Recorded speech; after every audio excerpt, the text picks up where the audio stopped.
Olá, turminha. Tudo tranquilinho com vocês? Espero que estejam todos bem. Vamos iniciando então mais uma aulinha, né? Dessa série que eu pretendo, né, gravar para vocês, né, para disponibilizar bastante aulas aí na nossa plataforma, né, no canal aí do Potencial, tá bom? E vamos continuando então, né? O estudo aí do reino animal. Então já vimos os poríferos, filo dos poríferos, das esponjinhas, falamos dos quinidários, né? Toda a galera lá, do qual faz parte a água-viva. Vamos subir para o terceiro degrauzinho evolutivo aí do reino animal. E agora vamos falar do primeiro filo que envolve os vermes, né? E vamos começar falando dos vermes anatomicamente mais simples, chamados de plateumintos. Olha, eu vou adotar uma atitude prática aqui nessa aula, porque, como eu falei para vocês, tem certos assuntos nas provas, principalmente no Enem, que não são cobrados há muitos anos, né? Aspectos assim específicos de anatomia, de fisiologia, eu sinceramente faz muito tempo que eu não vejo questões abordando, né, assuntos referentes a particularidades, tá? No caso aqui, a, a, a parte que é mais cobrada são as partes relacionadas às doenças, às verminoses. Esse é um assunto realmente que interessa, que é importante, despenca em qualquer prova e no Enem nem se fala, né, tá? Então eu vou passar rapidamente, comentando assim de forma um pouco superficial os aspectos anatômicos e fisiológicos, e a gente vai abordar, né, de uma forma mais aprofundada nessa aula, né? Minha prioridade vai ser falar das doenças, né? Tudo bem? Então, olha só, são plateumintos, gente, porque tem o corpinho achatado dorso-ventralmente. O que quer dizer isso? Eles têm muito comprimento, se você for fazer uma comparação, o aspecto longitudinal de comprimento do animal, ele é muito maior do que o aspecto de volume. Esses animais praticamente não têm volume corpóreo. Falando de uma forma assim mais direta, seria como se a barriga do animal estivesse colada nas costas, né, tá? Então a parte ventral, a parte da frente, ela está unida, praticamente unida à parte dorsal, que é a parte das costas do animal. Tudo bem, tá?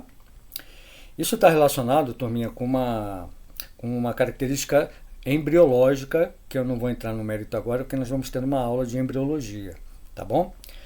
Mas está relacionado a aspectos da fase embrionária, tá? Bom, ó, uma novidade evolutiva interessante, ok? Esses animais agora passam a ter uma nova simetria anatômica. Lembra quando eu falei da água-viva, que tinha uma simetria radial, né? Em função do formato circular? Agora não, turminha. Ó, agora não, olha lá. Agora nós temos o surgimento de uma cabeça. Nós temos um processo agora chamado cefalização, porque agora vai surgir um sistema nervoso central, tá? Então agora o sistema nervoso não é mais espalhado, difuso, agora é um sistema nervoso centralizado. Então agora nós temos uma cabeça comandando o corpinho do animal, correto? Então olha lá, né? Um sistema nervoso ainda extremamente simples. Você tem lá gânglios nervosos, né? E você tem, ó, dois cordões que se estendem pelo corpinho do animal, tá? Então é o chamado sistema nervoso ganglionar. Só que ele está, anatomicamente, ele está localizado na parte da frente do corpo do animal. Então, o sistema nervoso ganglionar ventral. Tudo bem? Outra novidade, pessoal, relacionada uma novidade anatômica e fisiológica relacionada à digestão, né? Olha só, agora existe já a formação de um tubo digestivo. Então nós já temos uma boca, já temos uma faringe, tá certo? Só que existe apenas esse orifício formando o tubo digestivo. Então é um tubo digestivo, é um sistema digestório incompleto, ok? Ou até ausente, como eu vou comentar com vocês, que é o caso dos parasitas, né, tá? Que vivem às custas de um hospedeiro, beleza? Deixa eu mostrar para vocês aqui os exemplos, para vocês se situarem melhor, né? Olha só. Então nós temos aqui, ó, 3 classes, né, de plateumintos, tá certo? Temos aqui o exemplar que é o mais conhecido para análise de laboratório, porque ele é muito fácil de ser obtido. Esse aqui da esquerda, que é a planária, né? Muito famosa, né? Olha lá. Que parece que ela tem 2 olhinhos vesguinhos, né? Mas na verdade, obviamente que não são olhos, né? Ali são as centrais nervosas do animal, certo? Lá na cabeça, né? Então esse animal é um animal de vida livre, não é parasita. Então esse é o animal que a gente utiliza como representante aí para essas características anatômicas e fisiológicas, correto? Então a planária ela vai ter esse tipo de sistema digestório, né? Incompleto, correto? Outro aspecto também que vale ressaltar está relacionado aqui à excreção desses animais, né? Então, pela primeira vez também, ó, nós temos uma novidade surgindo no sistema de excreção, de eliminação de resíduos metabólicos, né? Então, olha lá, existe uma estrutura, né, muito famosa aí quando aparece em vestibulares, que é a chamada célula-flama. Olha lá como é que ela funciona. Na verdade, né, é uma célula que ela tem um tufinho, ela tem um tufo de cílios, e esses cílios eles ficam se movimentando assim, ó, constantemente, né, tá? Para fazer o quê? Para fazer uma varredura, uma limpeza dos excretas nitrogenados, né? Esse animal ele excreta amônia, tá certo? Então esses excretas eles vão sendo trazidos para dentro dessas células e aí vão para dentro desses tubinhos e acabam sendo eliminadas do corpinho do animal, né, tá? Então nós temos aí, ó, um sistema excretor, certo? Bom, moçada, ó, de aspectos anatômicos e fisiológicos, isso aí é o que interessa, tá? Beleza? Falar da reprodução também, bem rapidamente, né? Então, nós ainda estamos num nível muito inicial, né, na evolução desses animais, então eles ainda apresentam reprodução assexuada e, naturalmente, reprodução sexuada, né? Olha lá que interessante. Então, nós temos aqui, ó, reprodução assexuada por regeneração. Olha que louco, né? Você pode pegar uma planária e você cortar essa planária em alguns pedaços e, por incrível que pareça, né, cada pedacinho regenera uma nova planária.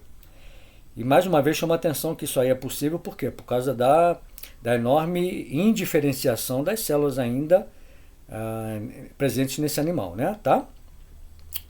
Nós também temos um outro tipo de reprodução assexuada, que é a mais comum, né? Olha lá. Então o animal ele vai fazendo um estrangulamento do corpinho. Tá vendo ali, ó? Então ele vai, ó, o corpinho ele vai estrangulando uma parte do corpo. Essa parte acaba se destacando aí do vermezinho original e essa parte destacada origina uma nova planáriazinha, certo? E temos a reprodução sexuada. Só que agora, moçada, ó, olha o que acontece na reprodução da planária. Esses animais, eles fazem uma fecundação cruzada, só que tem uma particularidade. Uma planária, ela fecunda a outra, mas também é fecundada pela segunda planária. Ou seja, olha lá o esqueminha interno do sistema reprodutor. Esses animais, eles têm gônadas masculinas, produzem espermatozoides, inclusive tem um pênis interno, né? E esses animais têm gônadas femininas, ó, que produzem óvulos, olha lá, os ovários. Então esses animais, eles são hermafroditas, né, tá? Só que eles são hermafroditas com uma modalidade de fecundação chamada de fecundação cruzada. Então, um animal fecunda, mas ele também é fecundado. Beleza? Olha lá, tá? E agora, ó, agora a fecundação ela passa a ser interna, né? Ok? Ó, interna com desenvolvimento direto. Ela já sai uma planária neném lá de dentro do casulinho, né? Ok? Bom, vamos lá, ó, vamos por que interessa, turminha, tá bom? Eu vou falar de duas doenças, né, principais aí causadas pelos plateumintos, que são a esquistossomose, a famosa barriga d'água, e vamos falar da teníase, que tem um desdobramento, que é chamado de cisticercose. Então, na verdade, são 3 doenças, né? Ok? Mas vamos lá, pessoal. Vamos começar aqui pela famosa barriga d'água. Olha esse menininho, turma. Esse menino aqui, né? Pela etnia dele, né? Talvez, né? Não vou afirmar com certeza, mas talvez ele esteja em algum país do continente africano, porque infelizmente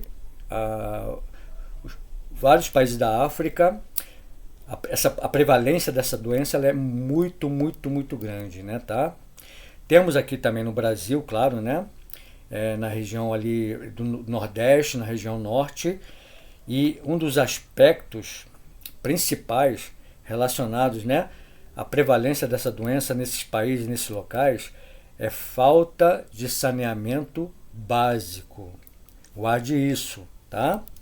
Essa é uma medida de prevenção fundamental para evitar verminoses. Você já vai entender o porquê, tá bom? Mas vamos lá, vamos começar do início. Então a gente primeiro fala do chamado agente etiológico. Etiologia é origem, né? Então, o agente etiológico nada mais é do que o verme do parasita causador da doença, tá bom? Lembre-se, pessoal, que parasitismo é uma relação ecológica entre seres vivos. E o que caracteriza o modo de vida parasita? O parasita ele vive às custas do parasitado, do hospedeiro. Então, naturalmente, o parasita ele leva vantagem e o hospedeiro vai ter o prejuízo, né? Como a gente vai ver aqui claramente, tá certo? Então, ó, esquistossomose intestinal, né? Exatamente. Então, vamos lá. Nós temos aqui, então, o Schistosoma mansoni, tá? Esse é o nome científico do verme causador. Schistosoma mansoni. Daí o nome da doença esquistossomose. Porque o nome popular do verme é esquistossomum. Tranquilo? Olha lá. Nós temos aqui o macho, que anatomicamente ele é menor do que a fêmea. Ó, a fêmea, isso aqui ó, é um esqueminha mostrando o momento da cópula, da reprodução desses animais, que eu já vou comentar mais a respeito, né, tá? Então o macho tem essa característica, ó, ele tem um sulco, uma abertura, né, na parte ventral ali na barriga, onde no momento ali da reprodução da cópula, a fêmea ela entra e vai tomar um banhozinho de sêmen ali, de esperma, né, liberado pelo macho. E aí vai acontecer a reprodução e a postura dos ovos, né? Tá bom? Daqui a pouquinho eu vou mostrar onde acontece isso. Tranquilo? Gente, ó, esse aqui é um dos aspectos mais importantes quando a gente fala de doenças, né, tá? O ciclo de vida desses parasitas, tá certo? Então, o ciclo de vida está relacionado com a reprodução e o local da infestação no hospedeiro, né? Ó, existe um aspecto aqui muito importante. Nós temos uma doença onde você tem 2 hospedeiros, né, tá? Então você tem um hospedeiro chamado definitivo e nós temos o hospedeiro intermediário, tá? Importante que você entenda qual é a definição, né, tá? por que que um é chamado de definitivo e o outro de intermediário. No hospedeiro definitivo, que no caso é o ser humano, o verme ele vai se desenvolver até a fase adulta. Então, vai virar um xistosoma realmente, né, tá? O verme totalmente desenvolvido, beleza? Se o verme ele se desenvolve, você vai ter macho e fêmea. Então, consequentemente, no hospedeiro definitivo, vai rolar reprodução sexuada. Então, importante que você entenda isso. Já no hospedeiro intermediário, o próprio nome está dizendo, é um estágio, né, intermediário no ciclo de vida desse parasita. No hospedeiro intermediário, moçada, que nesse caso aqui é um caramujo, de um gênero chamado Bionfalaria, beleza? Não precisa se preocupar muito, mas eu preciso te apresentar, né, tá? Não tem uma espécie, apenas, né? Tem um gênero chamado Bionfalaria, que é esse camaradinho aqui. Então esse caramujo, que é um molusco de água doce, importante, né, frisar isso. Esse animal, ele vai ter o quê? Ele vai ter o verme só na fase de larva, tá? E nesse caso aqui, ó, perceba, como ele é um hospedeiro intermediário, essa larva ela vai ter 2 estágios, né? Já vamos falar sobre isso, tá bom? Como o verme só vai ficar na fase de larva, a reprodução, gente, ela vai ser assexuada, beleza? Então essa é a diferença entre o hospedeiro definitivo e o intermediário, tá bom? Bom, vamos lá, como é que vai começar essa história, hein?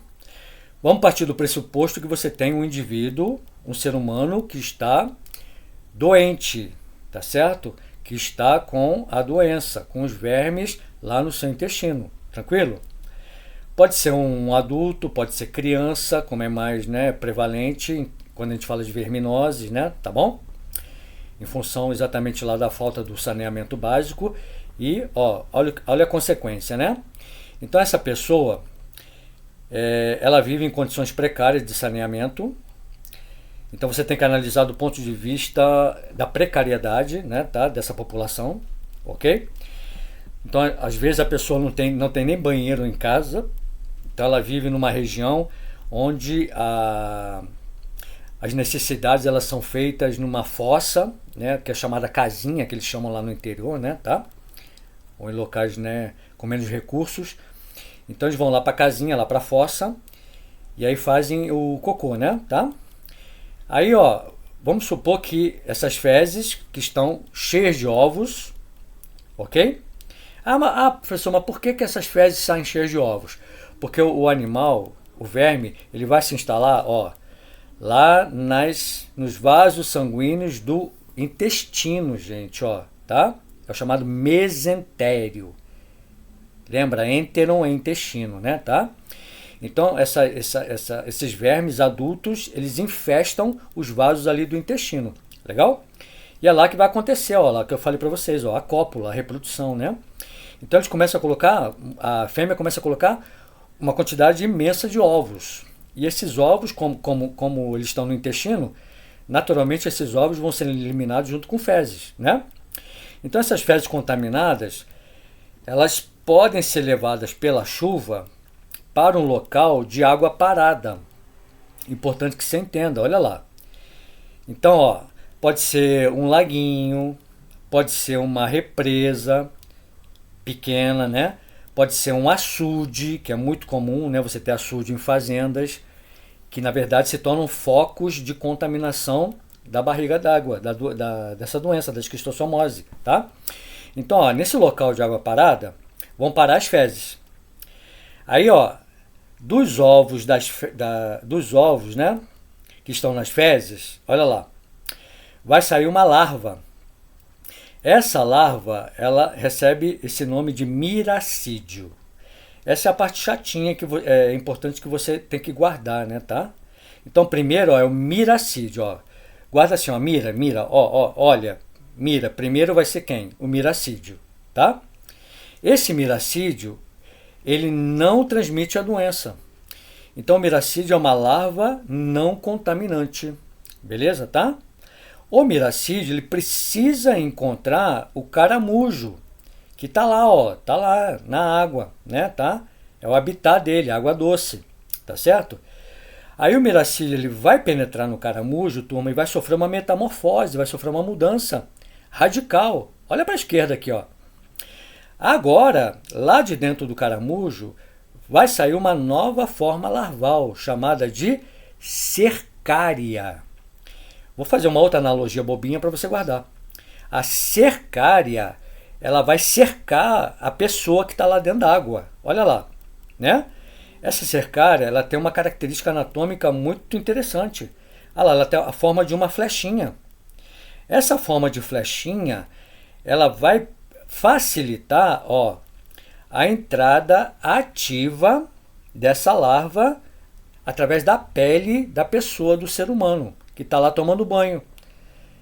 Pode estar lá tomando banho, pode estar lá uma mulher dentro dessa lagoa, desse açude lavando roupa, né? Geralmente, obviamente, estão descalços, né? Tá certo? Então essas larvas elas entram ativamente através da pele dos pés ou ali da parte inferior da perna, tá certo? Normalmente é através da pele dos pés, né? Tá? Agora, como essas larvas vão entrando, elas vão liberando uma substância que vai causar o quê? Um processo alérgico no organismo do ser humano. Então vai começar a ter o quê? Começar a ter muita coceira, né? Essa é uma característica muito evidente da pessoa que provavelmente se contaminou nesse local. Por isso que esses locais, comumente, eles são chamados de lagoas de coceira. Olha que interessante, né? As lagoas de coceira. Porque a pessoa ela tem essa manifestação aí, né? Coça muito, né? Tá certo? Aí olha o que acontece. As larvas penetram através da pele. Aí caem nos capilares sanguíneos do pé. Aí essas larvas vão fazer agora um longo trajeto pelos capilares, pelos vasos sanguíneos dos membros inferiores. Vão se instalar, turma, primeiro, sabe onde? No fígado. Olha lá. Esse é o ciclo completo. Essas larvas vão para o fígado. Lá no fígado, elas vão se desenvolver, né, tá? Vão formar vermes adultos, e esses vermes vão sair do fígado e vão migrar para onde? Para os vasos do intestino. Olha lá, pessoal. Tá vendo? Beleza? Então afeta o fígado, né? Afeta um outro órgão também que fica aqui na região abdominal, né? No lado oposto do fígado, que é o baço, tá certo? Então você vai ter um processo inflamatório, porque você está tendo uma infestação de vermes, né, tá? De parasitas. Então o fígado ele vai aumentar muito de tamanho, o baço ele também vai aumentar muito de tamanho, olha lá. Além disso, esse fenômeno é chamado de hepatoesplenomegalia, tá? Então você vai ter o aumento do fígado, a hepatomegalia, e o aumento do baço, a esplenomegalia, hepatoesplenomegalia. É uma característica muito evidente da doença. Agora, a principal, turminha, é o aumento da cavidade abdominal, tá certo? Olha lá. Então a pessoa vai ficar com um barrigão, né, tá? Ó, tá vendo ali esse menininho? Olha o tamanho, né, do abdômen, muito dilatado, né? E por que isso acontece? Isso acontece, gente, pela obstrução exatamente de quem? Dos vasos que fazem a drenagem da linfa. Lembra quando nós estudamos sistema linfático? Que a linfa ela tem que ser drenada de volta para as veias, né, tá? Só que nesse caso, as veias, né, do intestino estão obstruídas. Então, qual é a consequência, turma? Essa linfa, esse líquido, ele começa a ser drenado para dentro da cavidade abdominal. Então vai jogando esse líquido para dentro da cavidade, por isso que vai surgir o que? A famosa barriga d'água. Você entendeu a origem aí do nome, né? Beleza, tá? Então, esses são os sintomas característicos. E esse aumento da cavidade abdominal, ela tem um nomezinho técnico, tá? Ela é chamada de ascite. Beleza? Então essas são as situações que envolvem aí a esquistossomose, né? Tá? Agora vamos para a profilaxia, para as medidas de prevenção, turma. Olha só. A primeira, né? A primeira, a principal, a mais importante, turma, saneamento básico. Precisa ter água e esgoto tratados para evitar que pessoas defequem em qualquer lugar, né, tá? Para evitar que essas fezes contaminadas contaminem outras pessoas. Beleza, pessoal? Tá certo? Então, saneamento básico é a medida de prevenção primária, ok? Tá? Para qualquer verminose, tá bom? A segunda, evitar o contato com as chamadas lagoas de coceira, ok? Tem até um ditado, um dito popular, né, nas regiões onde a esquistossomose é prevalente, que o pessoal fala assim, ó: nadou, coçou, é porque pegou. Isso já caiu, inclusive, em questão de vestibular, né, tá? Então, esse ditado aí, esse dito popular, caracteriza o quê? A contaminação da esquistossomose. Legal?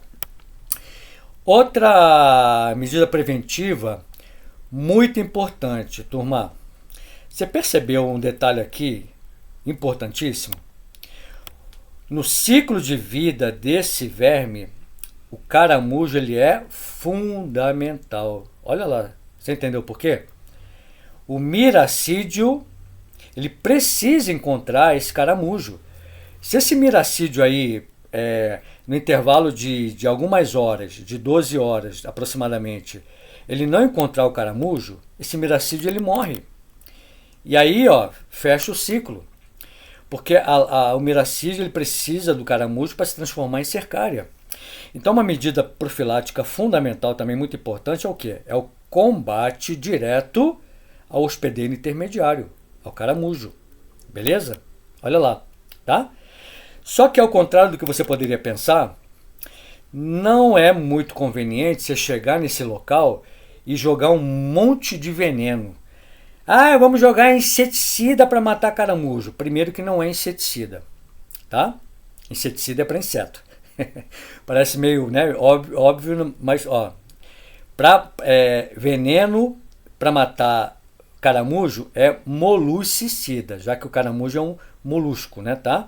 Mas não vamos jogar veneno, gente, porque se você joga veneno, você mata toda aquela população lá de caramujos, certo? E aí, qual é a consequência ecológica? Lembra? Vai desequilibrar a cadeia alimentar, né? Então, ó, você vai ter um desequilíbrio ali em algum nível trófico da cadeia alimentar. Lembra da aulinha aqui? Eu já coloquei aqui. Então não pode, você não pode eliminar um elo dessa cadeia, né? Tá? Perdão, pessoal.